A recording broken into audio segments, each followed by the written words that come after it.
Putoy ka din eh. May upang marilo.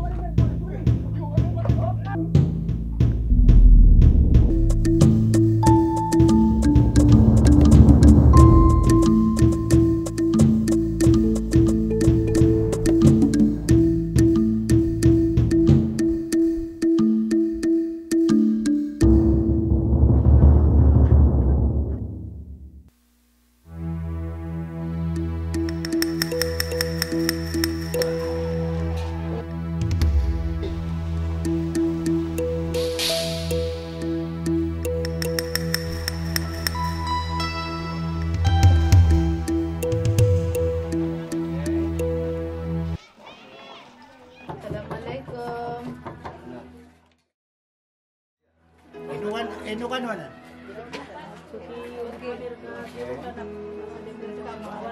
Nana ada semua ngawata pagi masa.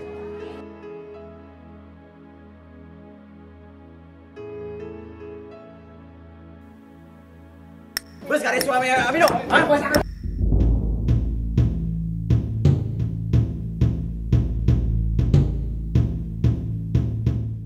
Ato deh punang uta kini panunurun kaki itu. Dito ang tawatanan niya karipot. Sirakan. Oh. Nagito ko na mata iya nagsunto kaya nang tawatanan. Kawata man narito, di man narito kapag di pangapod ng mga mata. Kaya man nariya problema si nasuwata na kaya sakitan. Kaya di na sa rubo. Kaya pakaulot niya lang yung bupayan. Inunutan niya lang sa wanan. Ino ko mabigarangit eh. Ang ay kaya mapiasi na mapasad ka no ba din. Andi kita bulugang ko rito.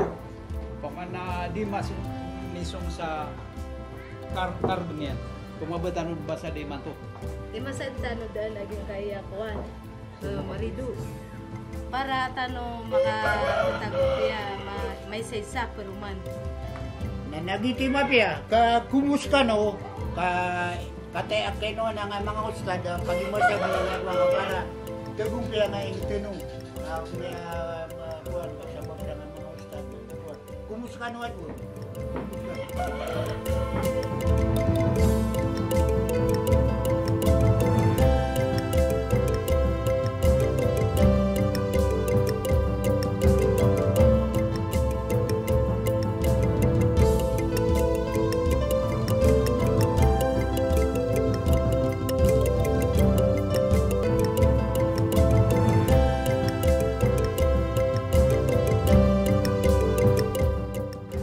قال ربكم ادعوني استجب لكم امين يا رب العالمين بسم الله الرحمن الرحيم الحمد لله رب العالمين الرحمن الرحيم مالك يوم الدين اياك نعبد واياك نستعين اهدنا الصراط المستقيم صراط الذين انعمت عليهم غير المغضوب عليهم ولا الضالين ربنا اتنا في الدنيا حسنه وفي الاخره حسنه وقنا عذاب النار سبحان ربك رب العزه عما يصفون وسلام على المرسلين والحمد لله رب العالمين.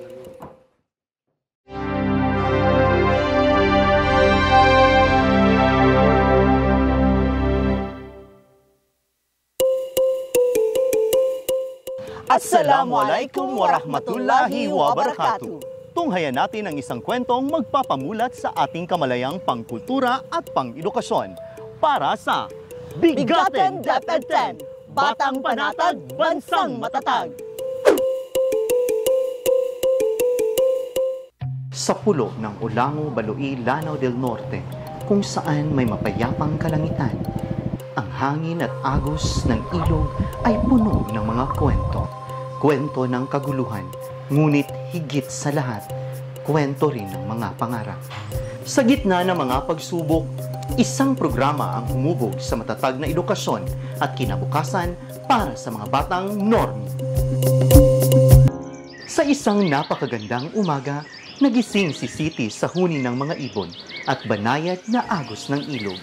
Ito ang kanyang mundo, isang mundong puno ng tahimik na pagkikibaka at umaapoy na pag-asa.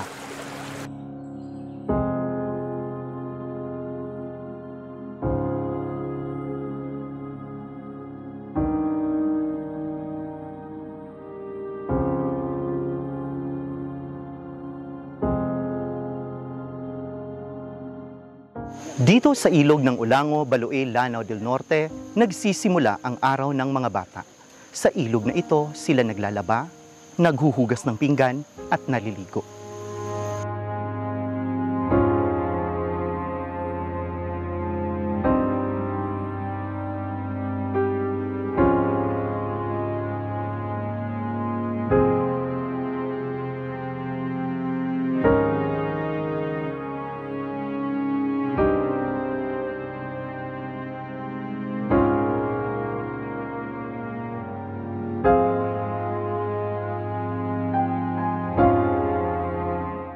Pero higit pa riyan, dito rin nagsisimula ang kanilang pakikipagsapalaran sa isang mahaba at mapanganib na biyahe patungo sa kanilang karapatang makapag-aral.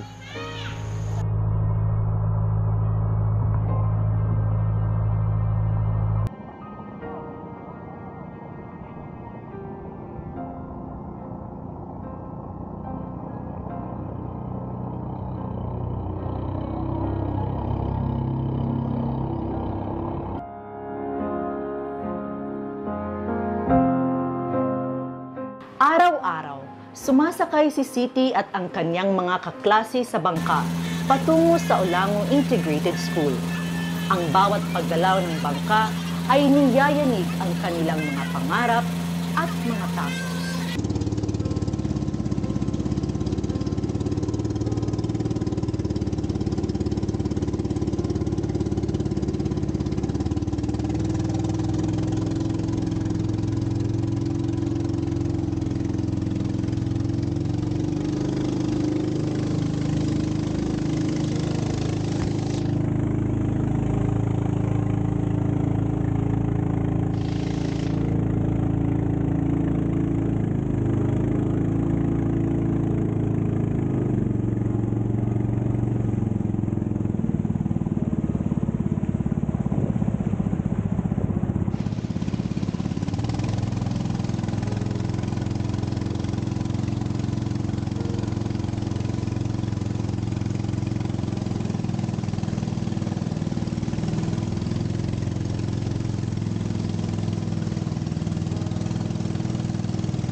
Minsan na silang tumigil sa pag-aaral dahil sa sigalot na humati sa kanilang mga angkan, ang rido.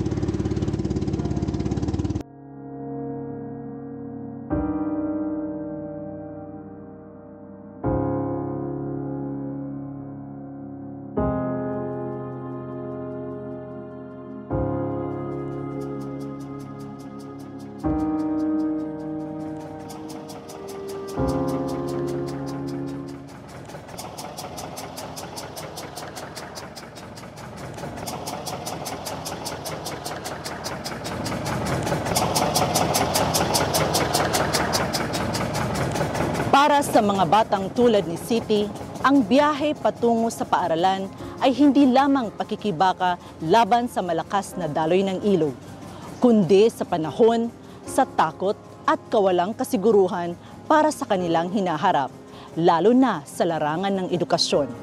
Gayunpaman, ang Alive program ng Madrasa Education ay naging tulay upang maihatid sila sa isang maliwanag na bukas.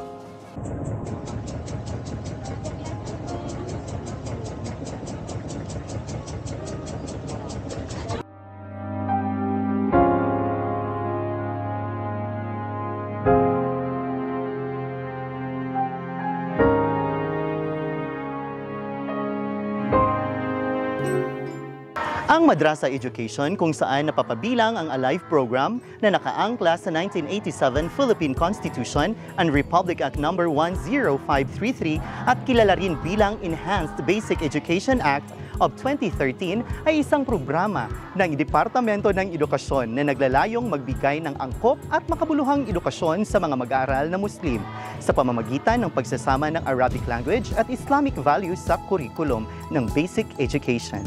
Sa gitna ng kanilang tahimik na paglalakbay sa ilog, habang binabagtas ang kalmadong tubig, dumadampi ang mga tinig ng kanilang ostada.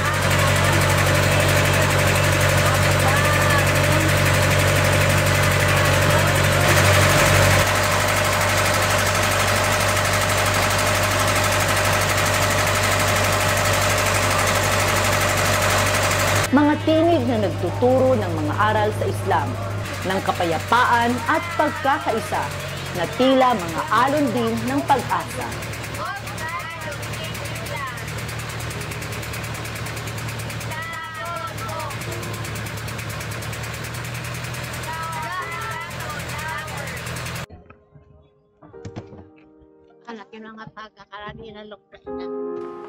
Sa pamamagitan ng kanilang mga bangka, na ihahatid nila sa bawat tahanan ang mga kagamitang panturo, lalo na sa panahon ng mga sakuna, tulad ng bagyo at trido.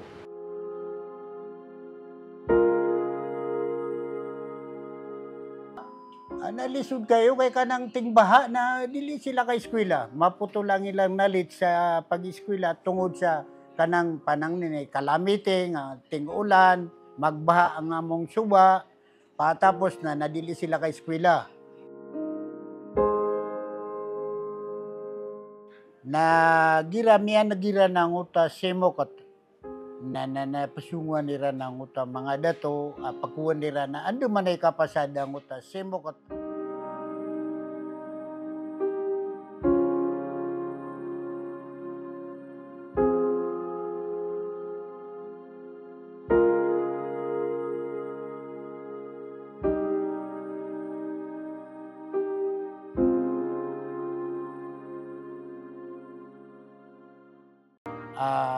Bakuan na miyakaw pagkaugupsiran mambu kay pagkiugupiran ng uta managiran ng uta semokot na miyakasunsiran ko dato na miyatero irano na giyangay asimokot siya na pasadtano kaan lumilintad su ingtano sa nga di ka pamagiskwila ang mga watatano.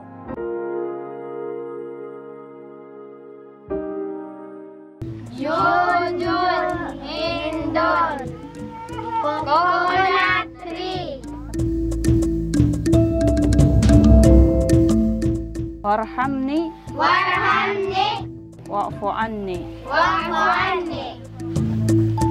Gia alay program na kanababu mipantag sa agama. Ipengdawa mikiran so arga o kalilintad. Kapiyapiyai ko pamilya agong beloy kami alalan o katugumpia. Giyang kai ang mga wata nasiran iprawatan o mga bagu akalong bayan. Pagdating sa Ulango Integrated School, Dalani City ang pag-asang maipagpapatuloy niya ang kanyang pangarap. Isang pangarap na tila nawala ng ilang taon dahil sa hidwaan ng kanilang mga pamilya.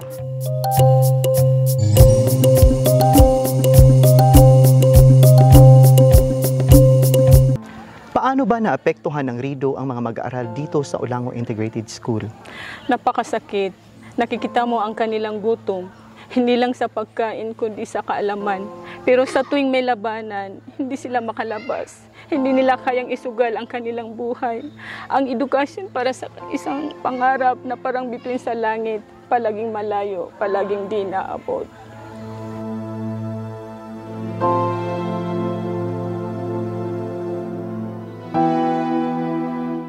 Si City at ang mga bata ng Ulango ay ilan lamang sa daan-daang kabataang patuloy na tinatanganan ang pag-asa kahit sa gitna ng rido.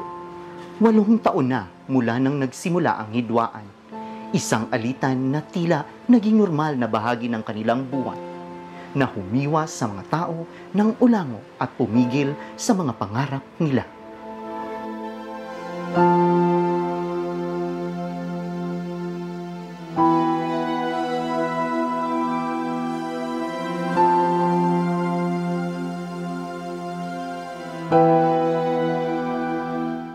When I was in grade 1 and 2, in Baloi particularly, that was in 1973 and 1974, I was at Kadayonan Primary School. I was instructed by my mother that kung pwede daw, kung may magtanong sa akin, kung may kamag-anak ako sa Ulango, hindi ko na lang daw sasabihin. Kasi ang dami kong kamag-anak doon na may rido. Rido is basically family feud. This is not Islamic. This is the culture of Maranao. So kung ang rido kasi kapag ka namatayan ka, walang stop yan. Tuloy-tuloy yan. Ganti dito, ganti doon. Kumbaga hanggang sa incoming generations, dala-dala yan. Kaya, ang sabi sa akin ng mother ko, huwag mong sabihin kung may mga kamag-anak ka sa Ulango, baka mamaya di mo alam na ano ka, na baril ka na, pinatay ka na without knowing kung bakit ka pinatay just because you have relatives in Olango. I heard nga, ganun pa rin. Mga uncles ko, sila pa rin nagpapatayan, nagsusunugan ng bahay.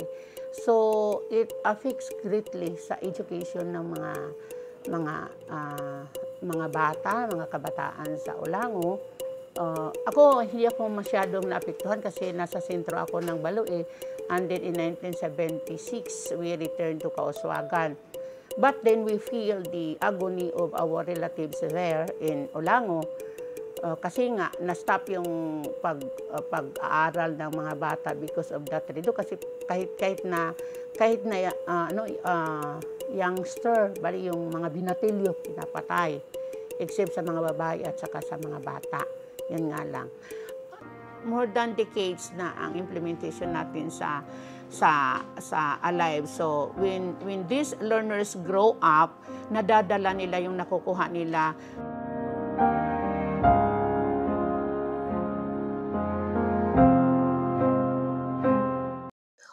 Welcome to DepEd Division of Lanao del Norte, where education takes center stage. Our commitment, pag-angat ng edukasyon, una sa ating misyon.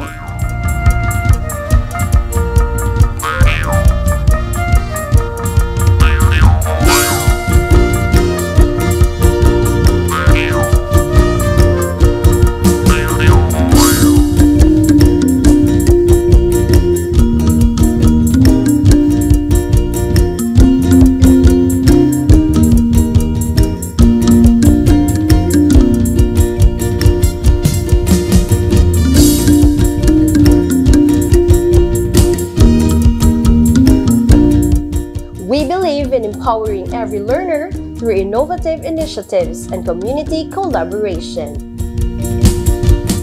Through Brigada Escuela, the community unites to ensure our schools are safe and welcoming spaces for learning.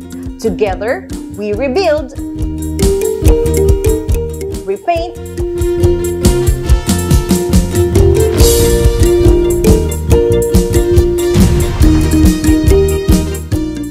revitalize, turning schools into brighter homes for our students.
Our schools are consistently monitored by the Curriculum and Implementation Division, ensuring that every learner receives quality education.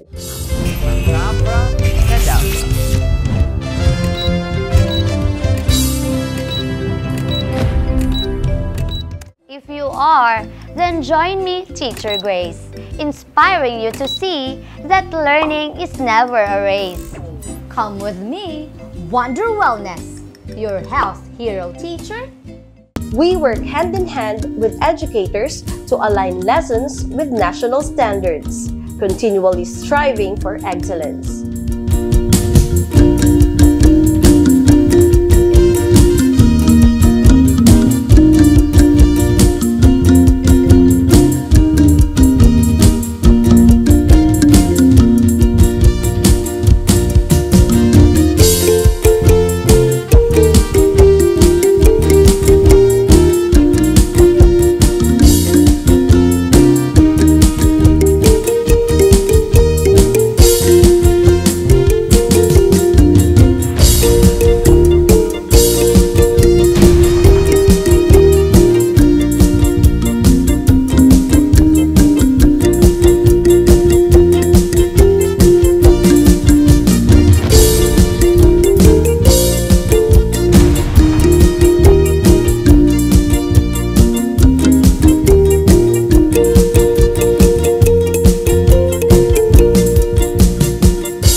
Is clear: to foster an environment where every student can succeed.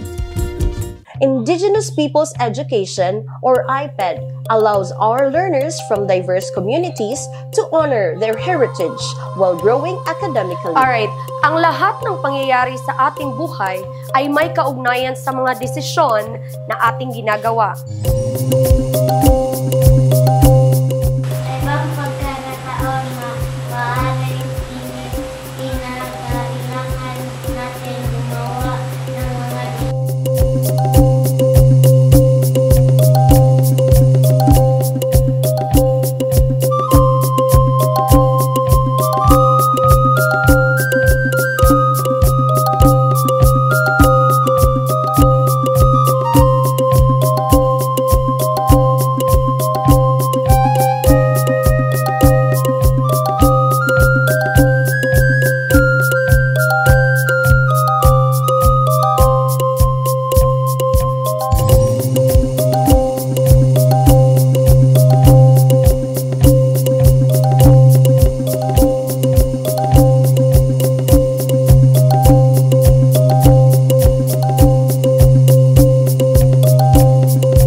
identities into the classroom, we empower our indigenous students to thrive, bridging tradition with modern learning.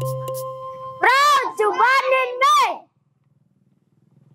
The alternative learning system provides access to education for those who may have missed it the first time around. Through ALS, we offer a second chance for learning, tailored to meet the needs of our out-of-school youth, adults, and even rebel returnees.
Because education is a right, regardless of age or circumstance.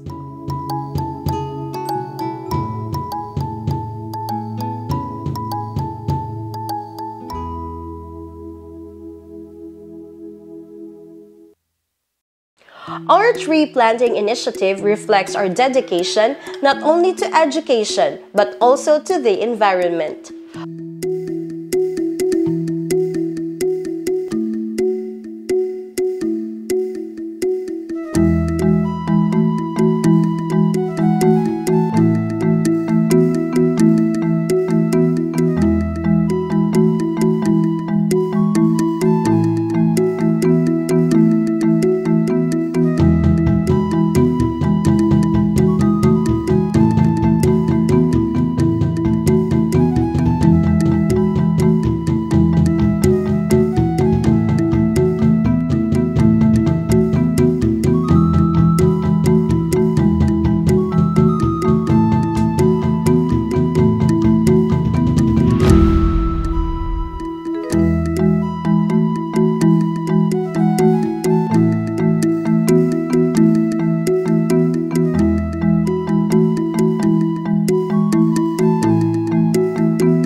By greening our campuses, we foster a sense of environmental stewardship among our students, proving that nurturing the land goes hand in hand with nurturing young minds.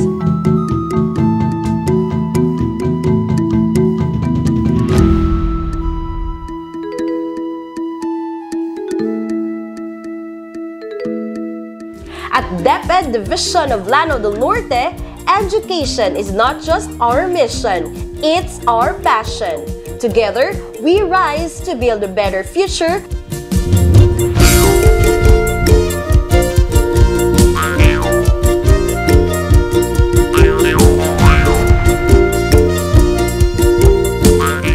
For Batang Normin, dito sa Bigaten, Region 10.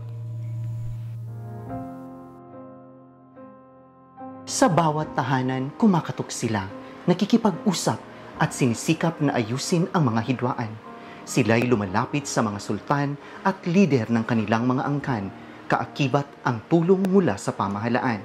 Isinasagawa ang mga negosasyon upang magkaroon ng pagkakasundo. Ang mga ustada ay hindi lamang tagapagturo ng Arabic at Islam. Sila rin ang mga tagapagtaguyod ng kapayapaan sa kanilang pamayanan.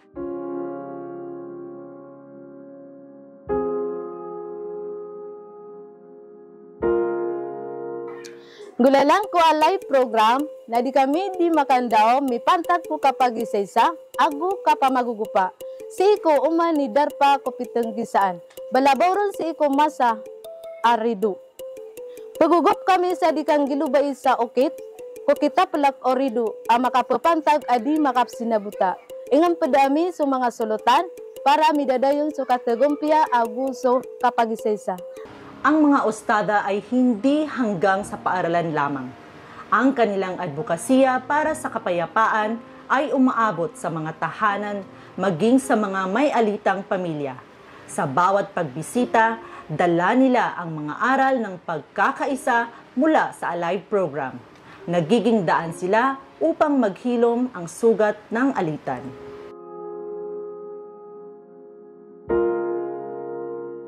Si Kumasaurido, nakiadang kami sa pangandam Kuridway. Nakiugupang kami ang alay program, ang kasabutan namin. So kapag importante o kapag isa-isa o bangsa, amindoiran kami so kapag isa-isa, akang giginaway, ako kapag magadata, adi so kaprido. Minisabab ko mga usadami o gusto mga guru mi maestra. So kapasadop sa mukat kung mga watami na minimbiat kiran. So okit-okit, akarilay ko padiyan. Nagyuto so, masa andowan o Islam ang kialipatan sa masaymanto.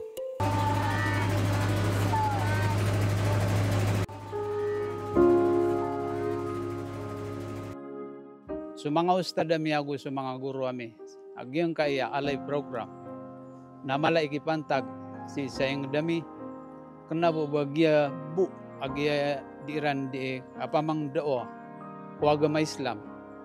Kapag kaugup sirampan o kapa pesado mga simokot. So mga dauan niran ko apamagadata apagagama aguso di apakasi sinabuta sa di kambiata o mga kangudaan o gusto mga miya makaidad sa iko panagunta maniran sa miya ilayami so katatagumpia o ingrid.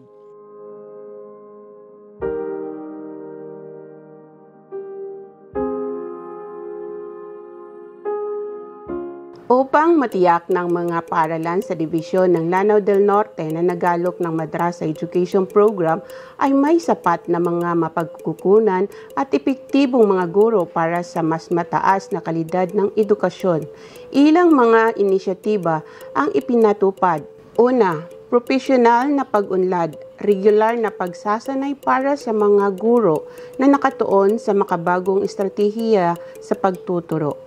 Pamamahala ng silid-aralan, particular sa Arabic language at Islamic values. Pangalawa, pagsasagawa ng mga pagtatasa upang matukoy ang mga particular na pangangailangan at paglalaan ng pondo ng naaayon. Pangatlo, pagpapahusay ng kurikulum. Pakikipagtulungan sa mga tagapagturo upang patuloy na i-update at pagbutihin ang curriculum batay sa feedback ng mga estudyante. Pang-apat, mga sistema ng suporta, pagpapatupad ng regular na monitoring at coaching ng mga supervisor sa nasabing larangan. At panghuli, mga oportunidad sa grant at pagpupundo, aktibong paghahanap ng mga grant at pagpupundo mula sa gobyerno at pribadong mga mapagkukunan upang madagdagan ang mga budget ng paaralan. Hindi magiging posible ang pag-asang ito kung wala ang pagtutulungan ng Division of Lanao del Norte at ng Local Government Unit ng Baloi na laging handang tumulong at makiisa para sa kinabukasan ng mga batang Ulango.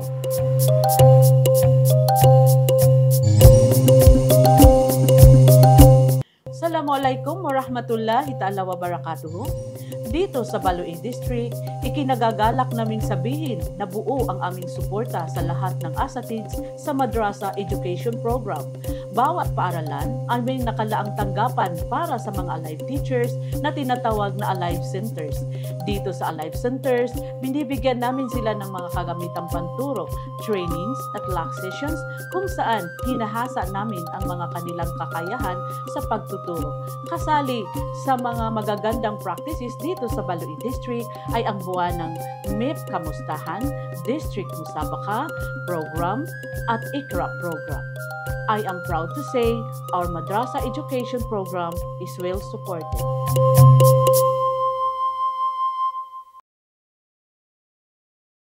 The Alive program has been a cornerstone of our educational efforts in Lanao del Norte, providing our Muslim learners with an opportunity to deepen their understanding of Arabic language and Islamic teachings alongside their formal education. This initiative has addressed the need for culturally relevant learning, helping students connect with their faith while gaining essential academic skills. This initiative has addressed the need for culturally relevant learning, helping students connect with their faith while gaining essential academic skills. The program also fosters a sense of belonging and pride among Muslim learners, allowing them to actively participate in the broader educational landscape without losing sight of their cultural and religious heritage. Through the Alive program, we have seen not only improvements in academic performance, but also in the character formation of our students who carry the values of respect, empathy, and discipline learned in their Islamic studies into their daily lives. The success of this program is reflected in the strong performance of our learners, particularly in national competitions like Musabaka, where the division has consistently been represented. This achievement is a testament to the commitment of our educators, administrators, and the local community in ensuring that our learners receive a well-rounded, values-based education that prepares them for success both academically and personally.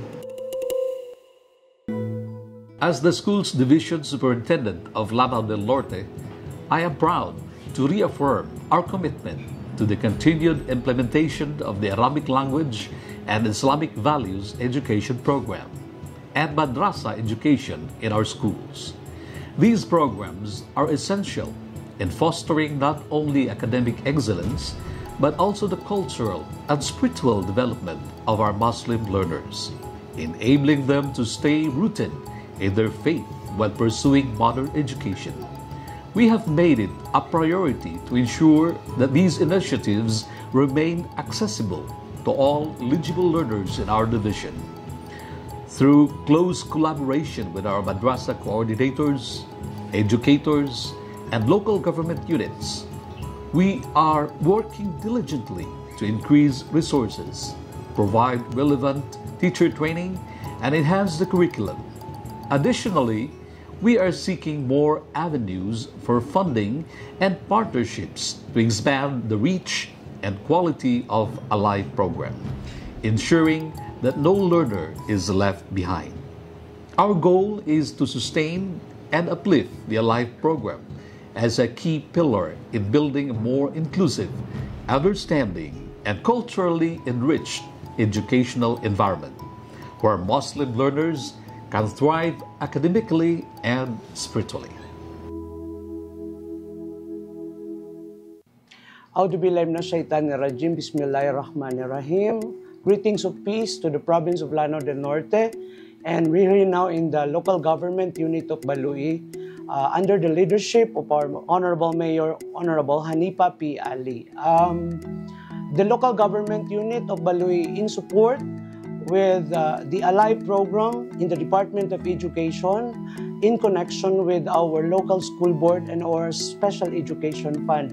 Ang ating butihing mayor po na si Honorable Hanipa P. Ali ay lubos na sinusuportahan ang programang ito. Sa isang taon, we allocate more or less 100,000 pesos to cater the needs of our Alive program, especially to our associates, and of course the rest of the programs that will enlighten and empower their capacity to teach Arabic education and of course Islamic values. Lubos po namin na sinusuportahan ang Department of Education sa pag-iimplementa ng lahat ng mga programa na makakatulong sa ating mga guro, at sa ngalan po ng ating butihing Mayor Honorable Hanipa P. Ali, malipayong Balui po sa inyong lahat.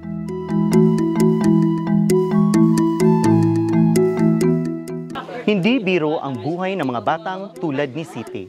Hindi lang sila mga biktima ng rido, sila rin ang pag-asa para sa kapayapaan. Sa kanilang munting mga hakbang, dala nila ang mga aral ng Alive, mga aral ng kapayapaan at pagkakaisa na ipinapasa nila sa kanilang mga pamilya.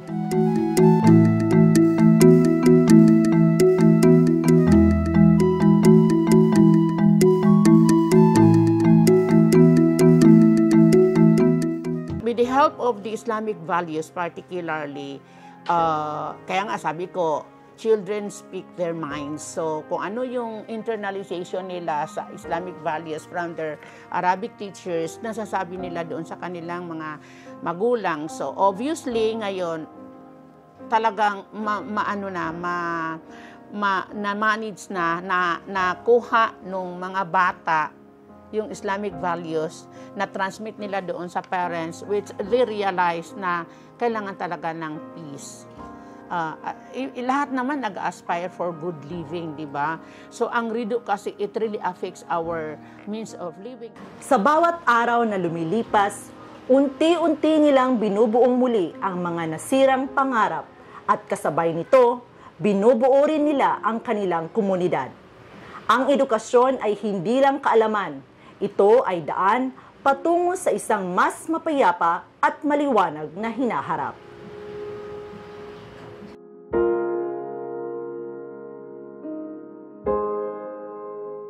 Batid natin na hindi naging madali ang kanilang laban. Ngunit sa bawat paglayag patungo sa paaralan, bit-bit nila ang pag-asang magbabago ang kanilang mundo. Kaya umaasa tayong sa tulong ng edukasyon, ang bukas ay mas maliwanag, mas matatag at puno ng kapayapaan. Allahumma gfirli. Allahumma gfirli. Ang kapayapaan katulad ng edukasyon ay isang biyahe. Sa bawat hakbang na kanilang tinatahak ay tinutulungan sila ng Alive program ng Madrasa Education na hindi lamang maging mga mag-aaral, kundi mga tagapamayapa ng kanilang mga tahanan at komunidad. Ang kanilang mga pangarap ay ilaw ng kinabukasan ng mga batang Ulango, batang Normie. Bigatin DepEd 10, batang panatag, bansang matatag. Wassalam!